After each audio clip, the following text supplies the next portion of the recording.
first of all, thank you for coming on. I would imagine this is the last place you ever thought you would be on. Oh, never in a million years did I think that this would happen. Right. You are a Democrat, you were a Democrat. You're an independent now, and we had an argument back and forth. It's my understanding that you are still going to be voting for a Democrat or possibly voting. You haven't changed to a Trump supporter or voter, right? Well, I really don't know. I mean, I frankly don't know who my options are in the general election. And I think that there are absolutely some pretty high profile contenders that I will not vote for under any circumstances. So we'll see. So tell the story for anybody who didn't read. Tell your story. Yeah, so I had been going on this journey for the past, 6 months or so where I was really starting to feel very uncomfortable in an echo chamber that I had created for myself. And I started listening to just different conservative voices. And they kind of all culminated when I decided to go to the Trump rally in Manchester, New Hampshire last week. I thought if there's anything, I can't think of anything bigger I could do to break out of my very liberal echo chamber. And everyone that I talked to about this idea was genuinely concerned for my safety, and that includes people on the left and the right. They were both really concerned that I was going to be physically harmed at this rally, either by the supporters or by Antifa or whoever. But I decided to go anyway, and I discovered that, hey, shocker, they're just average, normal people that are really, really nice and welcoming. And so I wrote about it. And you said at one point you thought those people were despicable and even deplorables.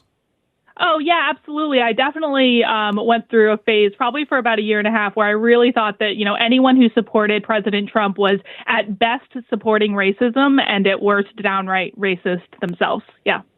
Wow. And where did that come from? I was watching a lot of MSNBC. Okay. All right. And then why did you become uncomfortable? Well, I'm a knitter, and in the knitting community, and I know this sounds bizarre, but it is a hyper-political community at the moment where they have these kind of roving gangs of social justice warriors just attacking people and mobbing them indiscriminately. And Stop. You're asking me to process way too much. First of all, I know. Most people didn't even know that there was an online knitting community. And now I'm seeing knitters and roving gangs of something just doesn't fit here. It's not what I expect. Well, listen, I understand the feeling because I didn't expect it either. Right. But I started seeing this happen just over and over and over again. And at some point, I started speaking up within the knitting community and saying, guys, this is wrong. We shouldn't be doing this. And then they came after me. And at that point, and I didn't get it as badly as a lot of people did. But at some point, I just said, I cannot align myself with these people politically. It's wrong what they're doing. You talked about how one person was bullied so bad online that they became suicidal. Yes. Yeah. What were the arguments about? So in his case in particular, he started speaking up when the mobbings first started happening. And I swear I'm not making this up. All he did was post a poem on Instagram asking for kindness and asking for people to just see each other as human beings. And he was mobbed by thousands and thousands of people. And he eventually did go into the hospital. And then his husband posted on Instagram that, please stop the hate. He's in the hospital. And it just got worse and kept escalating after that. So it was really too bad. But thankfully, he seemed to have really rebounded and now is getting a lot of support from people like me. So who are these people that are in these roving mobs? They're people on the very far left that anytime something sticks out to them that is outside of their ideology, they try to pressure people into kind of bending the knee and issuing these massive apologies and, pointing out all the areas where they are wrong in their lives and transphobic and homophobic and fatphobic and all these things. And it's just to be blunt, I think they're kind of just horrible, miserable people that want to make other people miserable as well. Boy, you're starting to sound like a conservative. I know. Because, this is the thing that really we've been warning about. There's disagreements on things disagreements on policies we can go on. But when you're trying to shut people up and you do it through fear and intimidation, it's a very foreign kind of concept to America.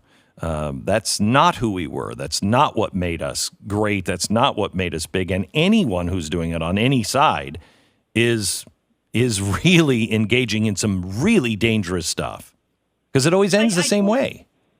I totally agree. And when people started telling me to shut up specifically, that was when I started really taking a look at it. Because for me, expression is a gift that we've all been given. And if you want to change people's minds, you have to do it through conversation, not through intimidation. So you said the day you went to the Trump rally, MSNBC was there. And so you wanted to... you wanted to go among some familiar territory first. So you went, and what was your experience there that morning? Well, I was wearing a red hat that looks kind of like a Trump hat that says "Make speech free again." It's my little protest against cancel culture. Mm-hmm. And, it's always a conversation starter, and people struck up a conversation. And I said, I'm thinking about going over to the Trump rally. And they were like, don't do it. They're going to hurt you. They're going to harass you. And one woman even offered me her pepper spray. And I just said, I think I'm going to be fine. It's going to be okay. So what were your thoughts? Because I'm sure these people were being genuine.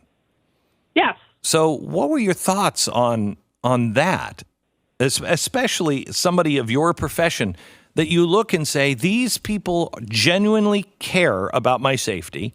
They're really warning me, and it's almost unhinged from reality.